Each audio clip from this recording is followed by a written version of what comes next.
vous retrouve pour un nouvel update lecture. J'ai 4 livres à vous présenter. Comme je vous l'ai dit dans le dernier update lecture, les deux premiers sont des abandons dans des genres totalement différents. Je crois que c'est le genre l'update lecture avec des livres de genre les plus divers. On va démarrer tout de suite avec La ligne verte, épisode 1 de Petite vie morte de Stephen King. Donc c'est les éditions Libéro qui ont fait ça. Je crois qu'il y a 5 ou 6 épisodes en tout pour former l'histoire complète de La ligne verte. Je ne sais même pas si... Enfin, il doit exister en version complète, genre chez Pocket ou quelque chose comme ça. Mais je ne l'ai jamais vu. Et quand je l'ai trouvé comme ça d'occasion, je me suis dit que c'était peut-être pas plus mal. Ça couperait ma lecture et ça m'éviterait de me taper entre guillemets un gros pavé et une longue histoire d'un coup. Mais même comme ça n'a pas suffi. Et j'ai abandonné ce livre. Je sais qu'il y a un livre qui est adapté de ce livre. Un livre qui est adapté de ce livre. Mais ouais, un film qui est adapté de ce livre. Je l'ai pas regardé avant de lire le livre parce que je m'étais dit que si je le regardais, je ne lirais jamais les livres. Et je l'ai toujours pas regardé parce que le début de l'histoire là, ça m'a pas spécialement donné envie de regarder le film. Mais je finirai un jour par le regarder, c'est promis. Donc dans ce livre, on va suivre le... Je cherche son nom mais c'est pas écrit. On va suivre un dirigeant d'un bloc d'une prison. Donc on est dans une prison aux États-Unis. La prison comporte 5 blocs et le bloc E est le bloc dans lequel sont mis les condamnés à mort avant d'être exécutés en fait. Et donc on suit le chef de ce bloc. Et au début du livre, il accueille John Caffey, qui est un grand black qui a été condamné pour le meurtre de deux petites filles. Et donc, le chef, il l'accueille, tout ça. Et ensuite, il va se renseigner sur ce John Caffey pour savoir qu'est-ce qu'il a fait, pourquoi il a été condamné, comment ça s'est passé, tout ça. Et donc, il va chercher dans les journaux. Et en même temps qu'il découvre et qu'il apprend ce qui s'est passé, nous aussi on l'apprend. Donc j'ai arrêté ce livre à la page 50, ce qui fait que j'ai lu à peu près plus de la moitié de l'épisode 1 puisque l'épisode fait moins de 90 pages. Je l'ai arrêté au milieu d'une scène absolument horrible et je me suis rendu compte avec le recul à quel point cette scène était immonde. Je me suis arrêtée au milieu de la scène où on nous raconte comment les cadavres des deux petites filles ont été retrouvés. Alors c'est pas un spoil, hein, parce que deux petites filles mortes, ça veut dire qu'elles sont mortes. Hein, voilà. Donc j'ai arrêté en plein milieu parce que ce que l'auteur était en train de nous raconter, ça ne me touchait absolument pas. L'écriture de Stephen King, pour moi, est plate. Pour moi, elle ne me fait rien ressentir. Je crois qu'il pourrait me raconter l'éviscération d'un nourrisson que je resterai là, genre, ouais, ok, c'est super. Voilà, pour moi, cette écriture ne me fait rien ressentir. Elle est, voilà, il se passe rien dans ma tête, je ne ressens rien, il ne se passe rien. Je lis et au bout d'un moment, je ne fais que lire et je n'enregistre pas ce qui se passe. Je sais pas si ça vous arrive à vous aussi. Donc j'ai arrêté de lire ce livre. Je pensais vraiment insister avec Stephen King parce que de Stephen King j'ai lu Misery.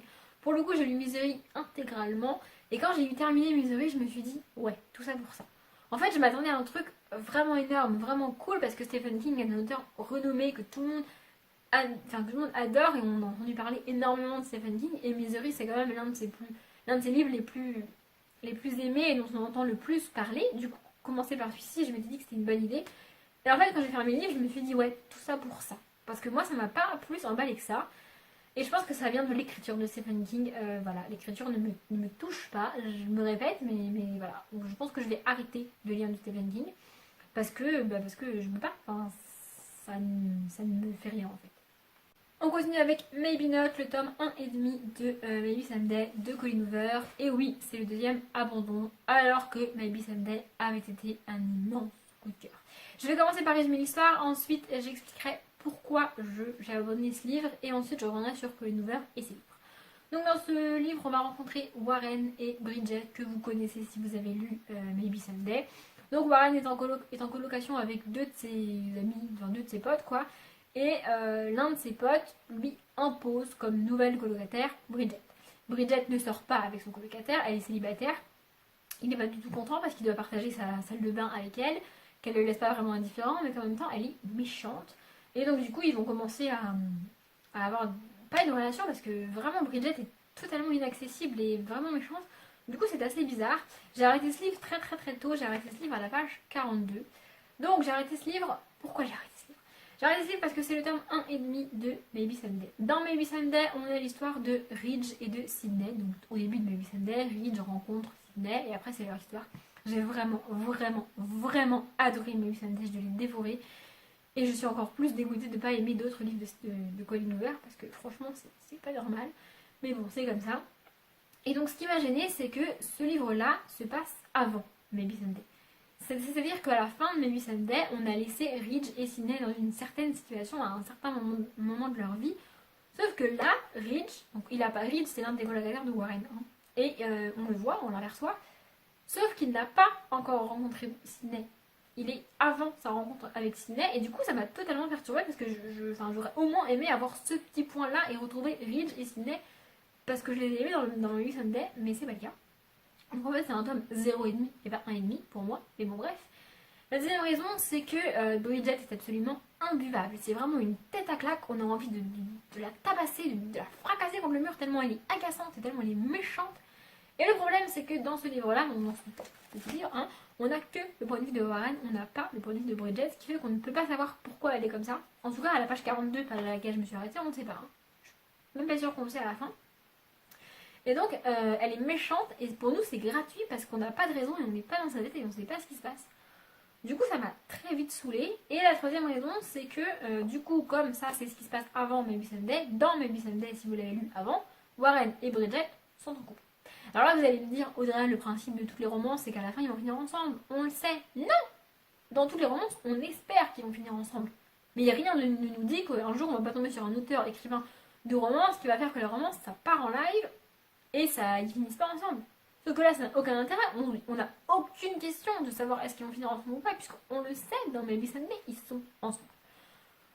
Donc, ça va pas du tout. J'ai préféré arrêter là. Dans ma palle, j'ai Hopeless de Colleen Hoover.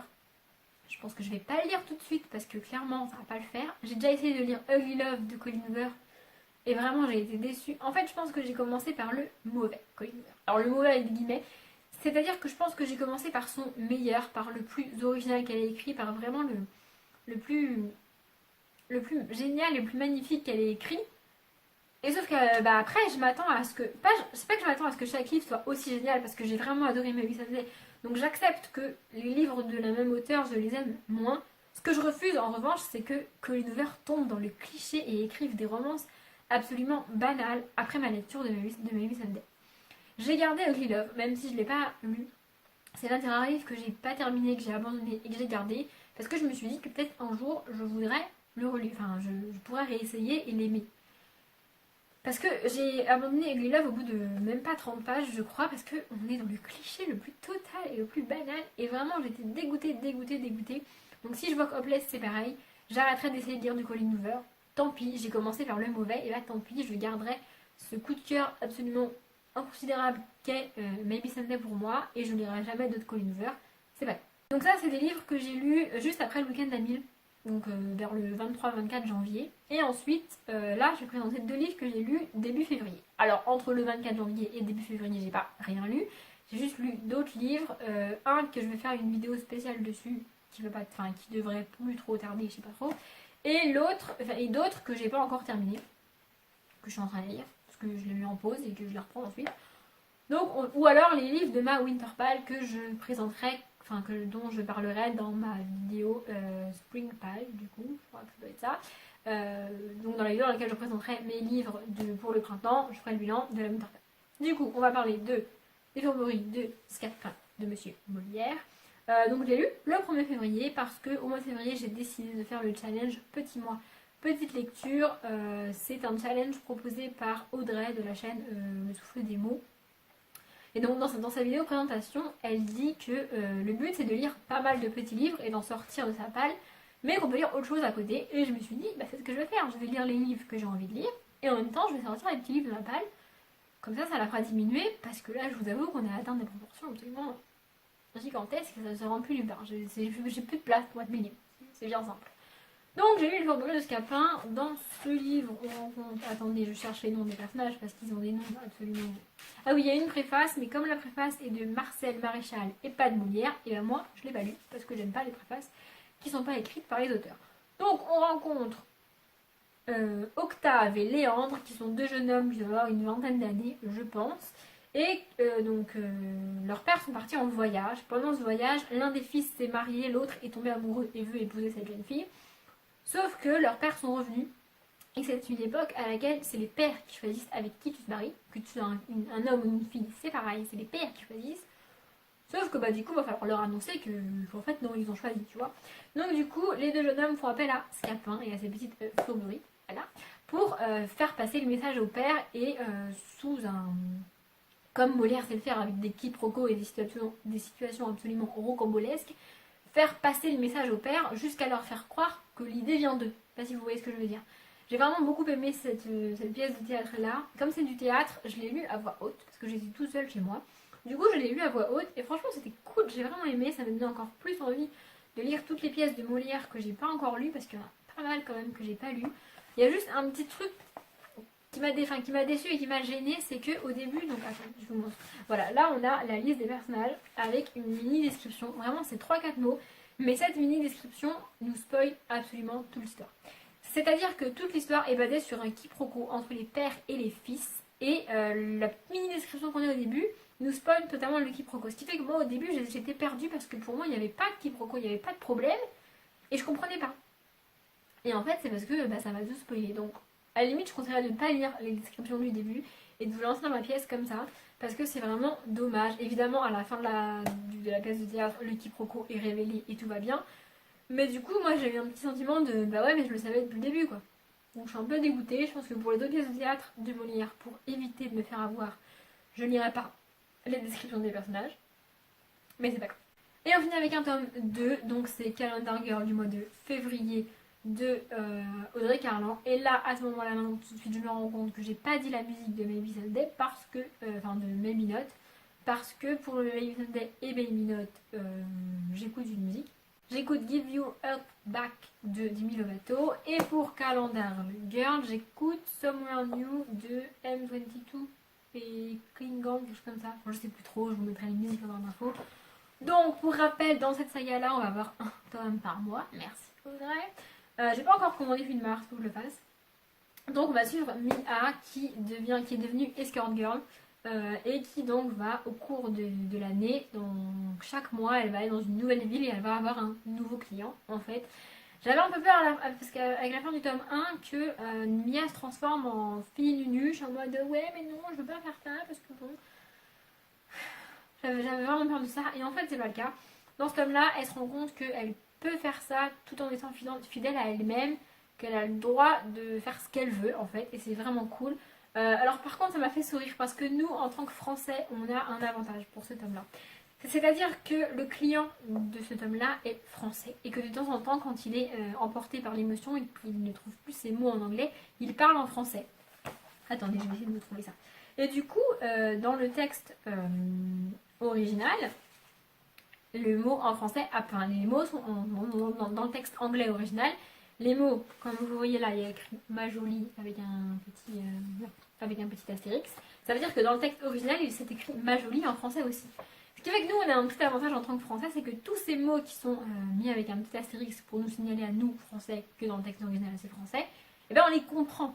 Alors que les Anglais ou les Américains qui lisent le livre en VO, enfin en version oui en VO, comprennent peut-être pas tous les mots qui sont écrits en français. C'est pas le but, ça fait pas avancer l'histoire les mots en français. Mais nous on a ce petit avantage là et du coup je trouve ça cool. J'aime bien quand dans les livres originaux il y a quand dans les versions originales il y a du français et qu'on nous signale qu'il y a du français dans les versions originales. Bon, je suis en train de m'embrouiller mais je pense que vous avez compris. Donc le client est français. Alors par contre l'auteur elle nous a mis un espèce de cliché du mec français mais c'est une catastrophe vraiment. Je sais pas si les Américains voient vraiment les Français en mode lover, amoureux, romantique comme ça, mais c'est pas le cas les gars, hein. Ils sont pas tous comme ça les Français, c'est pas vrai. Hein. Mais bon, c'est pas grave, c'était vraiment cool, vraiment génial. En plus dans ce tome 2, donc le gars, je sais plus comment il s'appelle. Comment il s'appelle le gars? Donc il a un prénom il a un nom très français aussi, mais je sais plus comment il s'appelle. Bref, et donc il est peintre, il prend des photos, il fait des tableaux et j'ai vraiment beaucoup aimé découvrir cet univers. Alors c'est découvert de manière très sexy parce que ça reste une romance érotique, mais vraiment c'était vraiment cool. Je pense que je vais m'éclater toute l'année avec cette série, vraiment.